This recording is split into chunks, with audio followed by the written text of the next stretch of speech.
ఇక్కడ మనకి domain and range కనుక్కునే ప్రాబ్లం చూడండి. మరి if f of x is equal x square and domain is equal to -1 0 1 then find the range. ఓకేనా, ఒక రేంజ్ ఒకటే కనుక్కోవాలి. ఓకేనా, సొల్యూషన్ చూడండి ఇక్కడ. ఓకేనా, ఇక్కడ ఏంటి ఇచ్చిన ఫంక్షన్ ఏంటి, మనకి ఇచ్చిన ఫంక్షన్ గివెన్ ఫంక్షన్. ఓకేనా, given function F of x is equal to X square.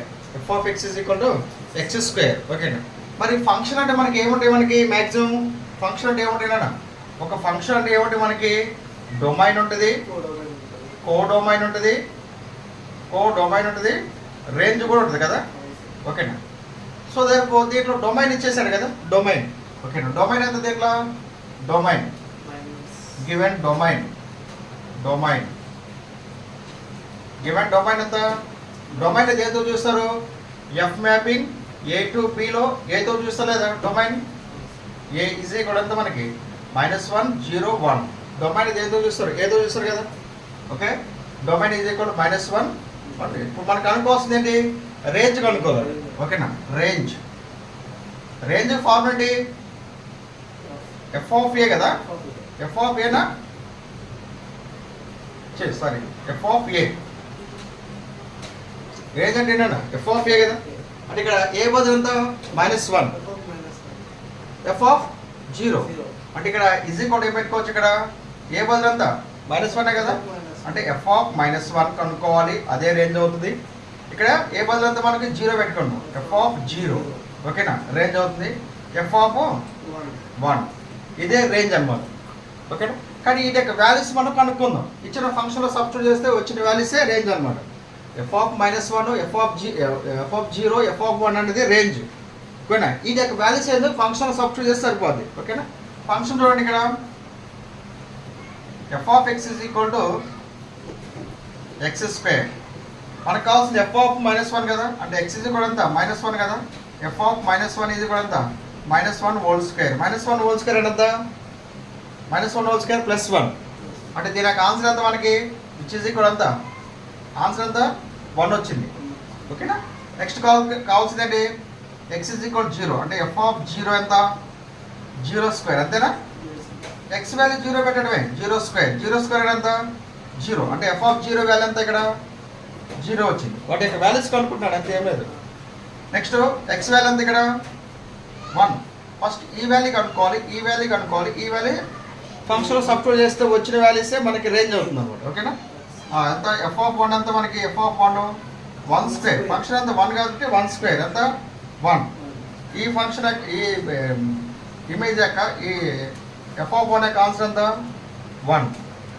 F of 1 యొక్క ఆన్సర్ ఎంత 1. ఆన్సర్ వచ్చేసిందా. ఓకేనా, F of x is X square కదా. అంటే ఎక్స్ ఈజ్ ఈక్వల్ -1 సబ్స్టిట్యూట్ చేస్తే -1 హోల్ స్క్వేర్ ఈజ్ ఈక్వల్ 1 వచ్చింది. అంటే దీనికి ఆన్సర్ 1. దీనికి ఆన్సర్ ఎంత, ఎఫ్ ఆఫ్ 0 ఎంత, ఎఫ్ ఆఫ్ 0 అంటే ఎక్స్ బదులు ఎంత మనకి 0 కాబట్టి 0 స్క్వేర్ ఈజ్ ఈక్వల్ 0. అంటే ఆన్సర్ దీని యొక్క ఆన్సర్ 0 వచ్చింది. ఎఫ్ ఆఫ్ 1 అంటే ఎక్స్ ఈజ్ ఈక్వల్ 1 అన్నట్టే కదా. సో ఎఫ్ ఆఫ్ 1 ఎంత 1 స్క్వేర్ అంటే 1 కదా 1. ఓకేనా, సో ఇప్పుడు ఇదేంటిది యాక్చువల్గా బీకి సంబంధించింది కదా. రేంజ్ అంటే ఎక్కడ మనం చెక్ చేస్తాం, కోడొమైన్లో ఉన్నటువంటి మ్యాపింగ్ చేయబడ్డాయి కదా. అంటే నేను ఇక్కడ ఇలా మ్యాపింగ్ చేస్తున్నాను చూడు, ఇక్కడ F mapping A to be. ఓకేనా, ఇది డొమైన్ అయినా, ఇది డొమైన్, ఇదేంటి చెప్పండి, ఇది కోడొమైన్. ఇది డొమైన్, ఇది కోడొమైన్. డొమైన్ ఉన్న ఎలిమెంట్స్ ఏంటి, ఇక్కడ -1 0 1 ఇయేనా. ఓకేనా, దీనికి ఏమొచ్చింది, ఫస్ట్ దానికి ఏమొచ్చింది, ఇక్కడ 1 వచ్చింది, నెక్స్ట్ 0 వచ్చింది, ఇక్కడ 1 వచ్చింది. ఓకేనా, 1కి ఎంత మ్యాపింగ్ 1, 0కి మ్యాపింగ్ ఎంత 0, 1కి మ్యాపింగ్ ఎంత 1. ఇక్కడ రెండు సేమ్ వచ్చినాయి కదా, రిపీట్ అయినాయి కదా, అవసరం లేదు కదా. సో దేనిపోరు ఒక సెట్స్లో రిపీట్ అయినా రాయని అవసరం లేదు కదా. సో దాని 1 0 రాసుకోవచ్చలేదా, రిపీట్ అయినాయి కదా, రిపీట్ అయిన అవసరం లేదు కదా. మనకి -1 1 ఉంటే 2 రాయాలి. ఇక్కడ 1 అనేది రిపీట్ అయింది కదా, సెట్స్లో రిపీట్ అయితే రాయరు కదా. సో దేనిపో 1 0. ఓకేనా, సో దేనిపో 1కి మళ్ళీ 1 అనమాట, 1కి 1. సో ఇప్పుడు ఆన్సర్ ఎంత, ఇప్పుడు డొమైన్ ప్రకారంగా ఎంత -1 0 1, కోడొమైన్ ప్రకారంగా 1 0నే. ఇక రేంజ్ ప్రకారం ఏంటి, రేంజ్ ఏంటి ఇక్కడ, రేంజ్ 0-1 అంతేనా, రేంజ్ కూడా 0-1 కదా. అంటే దీన్ని ఈ విధంగా బొమ్మల రూపంలో చూపించండి, ఇది రాయన అవసరం లేదు. ఇది అర్థం కలదా? ఓకే, ఏం లేదు, ఇక్కడ ఉన్నట్టే డొమైన్స్ వాల్యూస్ని ఇచ్చిన ఫంక్షన్లో సబ్స్టిట్యూట్ చేస్తే వచ్చే వాల్యూసే రేంజ్ అనమాట. ఓకేనా, ఇటువంటి టైప్ ఆఫ్ క్వశ్చన్ ఇంకోటి చేద్దాం. ఈ డొమైన్ వాల్యూస్ ఉన్నాయి కదా, ఎక్స్ వాల్యూ అంటే x value -1, x value 0, x value 1తో సబ్స్టిట్యూట్ చేసే వచ్చిందే మనకి డొమైన్ వాల్యూస్ అనమాట, ఏమంటారు రేంజ్ వాల్యూస్ అనమాట.